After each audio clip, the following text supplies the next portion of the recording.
Hello दोस्तों, मेरा नाम है जयप्रकाश और आप सुन रहे हैं रीडर्स जर्नी। आज हम जिस जातक कथा के बारे में सुनेंगे उसका नाम है चित्त संभूता जातक।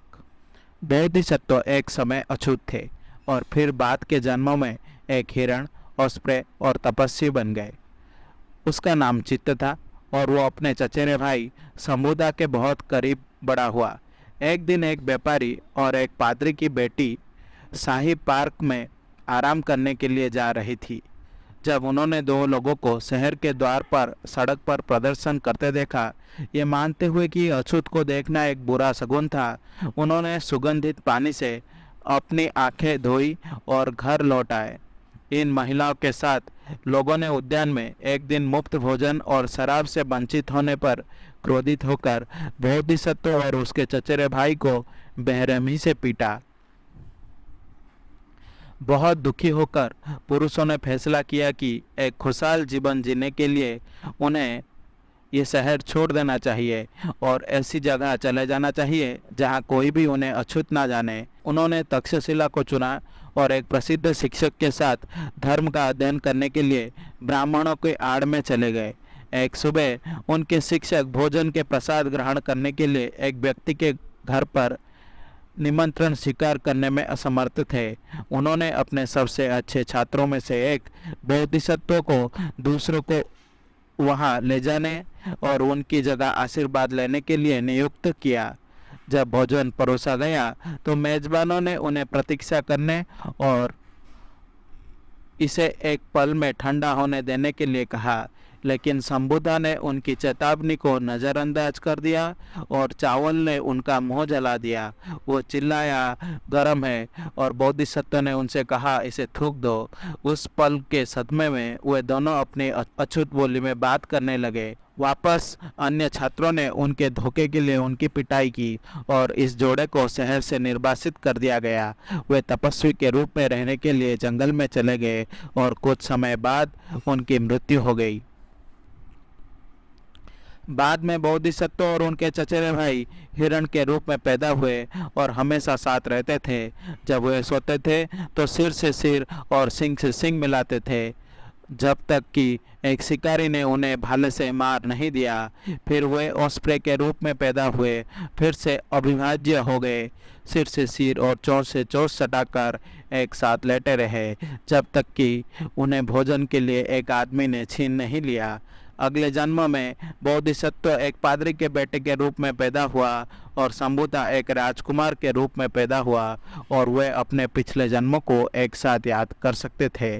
वयस्क होने पर बोधिसत्व एक तपस्वी के रूप में रहने के लिए हिमालय चले गए और उनके चचेरे भाई राजा बन गए। बोधिसत्व चाहते थे कि संभुता भी तपस्वी बन जाए और सही समय के लिए 50 साल इंतजार करने के बाद वो शाही उद्यान में आ गए। बोधिसत्व ने एक छोटे लड़के को राजा का राज्य अभिषेक का भजन गाते हुए सुना। सभी नागरिक इसे गाते थे क्योंकि वे अपने राजा से बहुत प्यार करते थे, जिसमें ये पंक्तियां शामिल थी, संभुता बहुत अच्छा कर रहा है, कौन जानता है कि चित्त भी अच्छा कर रहा है। और इसके साथ बोधिसत्व ने एक योजना बनाई। उसने लड़के को गीत का एक नया छंद सिखाया और उसे राजा के लिए गाने के लिए कहा। वादा किया कि राजा प्रसन्न होगा।